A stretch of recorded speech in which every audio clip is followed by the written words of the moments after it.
Assalamu alaikum wa rahmatullah. Très contente de vous revoir à nouveau dans cette nouvelle leçon. Hier, nous avons parlé de la peur qui est bien réelle du changement et on a également parlé de la manière de la surmonter. Aujourd'hui, Inch'Allah, j'aimerais que vous preniez conscience que vous êtes maintenant et en cet instant précis, financièrement très abondant. Parlons donc de votre état d'esprit abondant. Il y a une règle d'esprit que je ne vous ai pas encore révélée parce que je l'ai gardée spécialement pour aujourd'hui et qui est la voici. L'esprit ne fonctionne qu'au présent. Les enfants, quand ils sont petits, ils demandent tous à leurs parents, hier, est-ce que c'est aujourd'hui? Quand tu lui dis la semaine prochaine, tu peux la voir, à chaque fois qu'il se réveille, eh bien, il va te dire, est-ce qu'on est déjà la semaine prochaine? Car ils ne comprennent pas l'idée du futur et du passé. Et l'esprit, c'est comme un enfant de 10 ans et de très, très intelligent. Il ne comprend pas le futur. Il ne comprend pas l'année prochaine, je serai riche ou l'année prochaine, mon affaire décollera ou dans 4 ans, j'achèterai une Mercedes ou dans 5 ans, je rembourserai mon crédit. Non, ça ne marche pas comme ça. Donc, ne vous embêtez pas avec le futur. L'esprit n'assimile que maintenant. L'esprit fonctionne avec le maintenant. Kun fayakun. Donc, je le ferai l'année prochaine n'a pas de sens pour votre esprit. Donc, vous allez vous dire à partir de maintenant, je suis riche maintenant. Je suis désormais prospère. J'achète maintenant une superbe voiture. Et même si ce n'est pas vrai, eh bien, ça aura un réel impact pour votre esprit.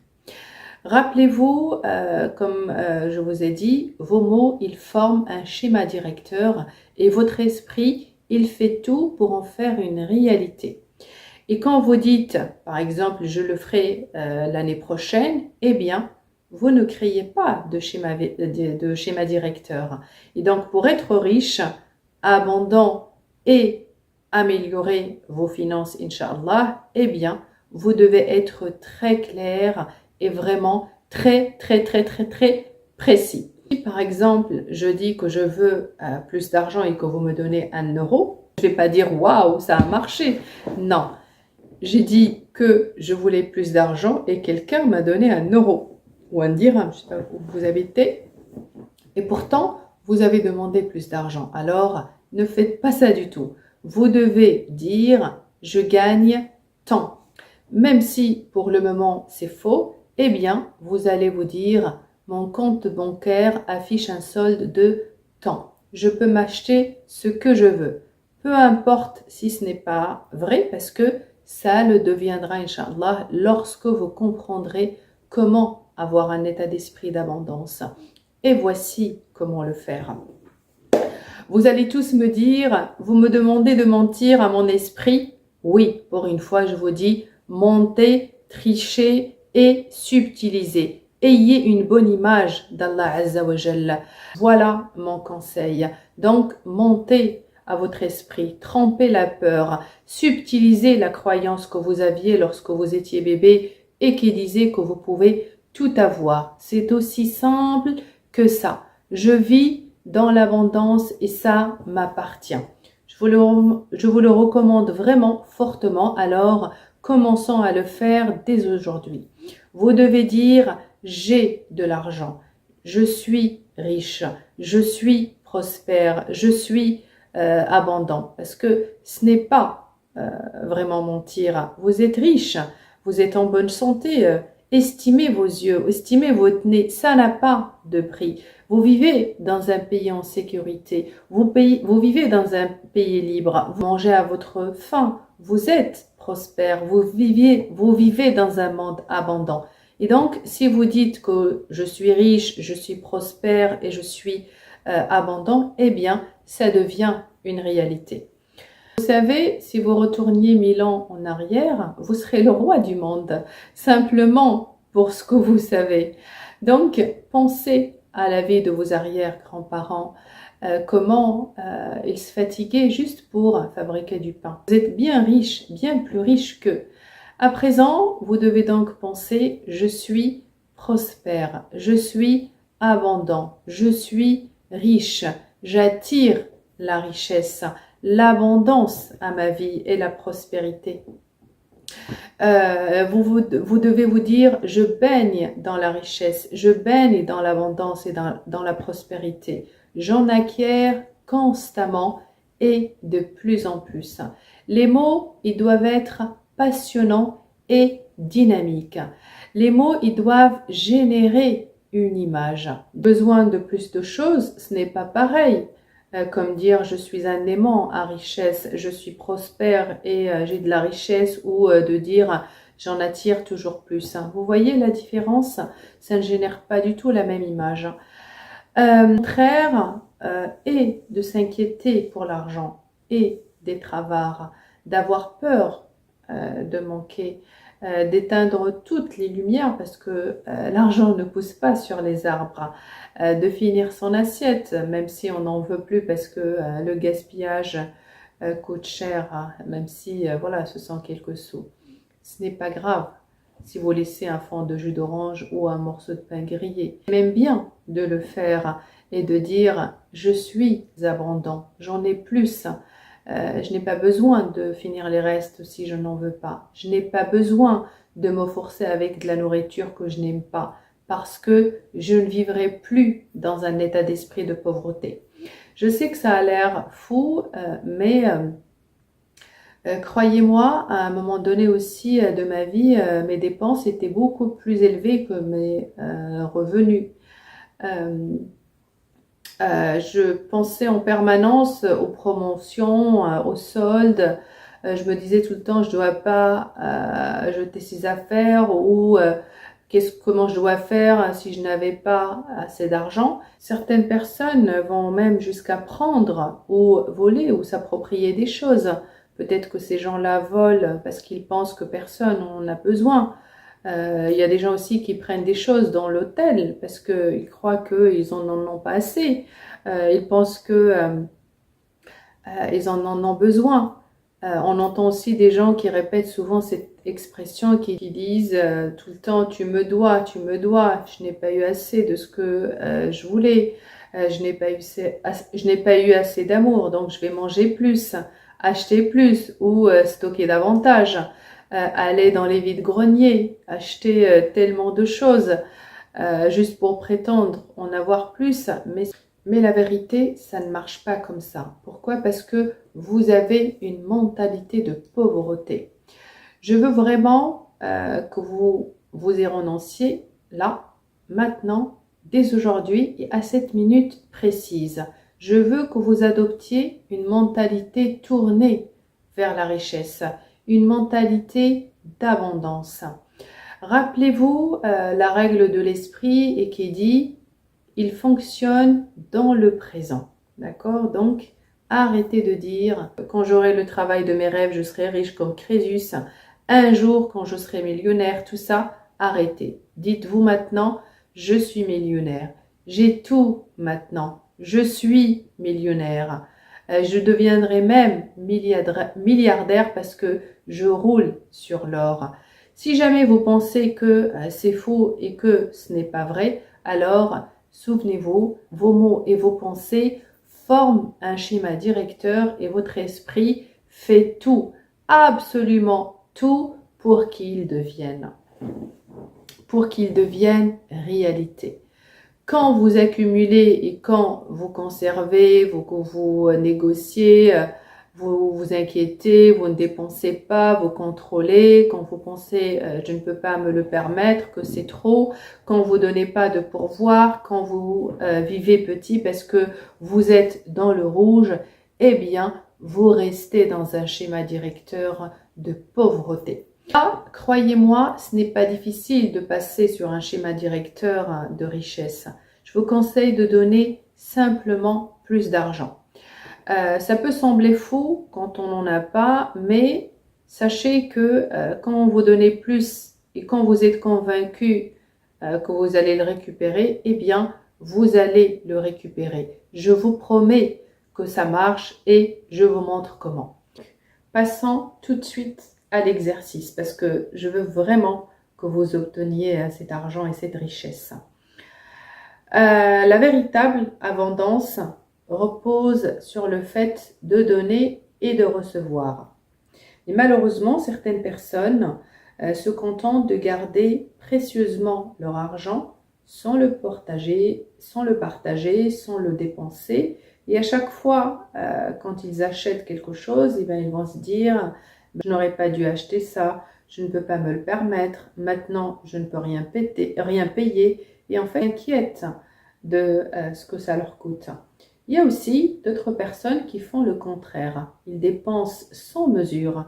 Ils n'ont pas de respect pour l'argent. Et une fois leur salaire reçu, eh bien, ils dépensent tout dans la foulée jusqu'à ce qu'il n'y ait plus rien du tout sur leur compte. Les deux extrêmes sont mauvais. Vous devez avoir un respect pour l'argent comme pour la majorité des gens qui ont l'argent.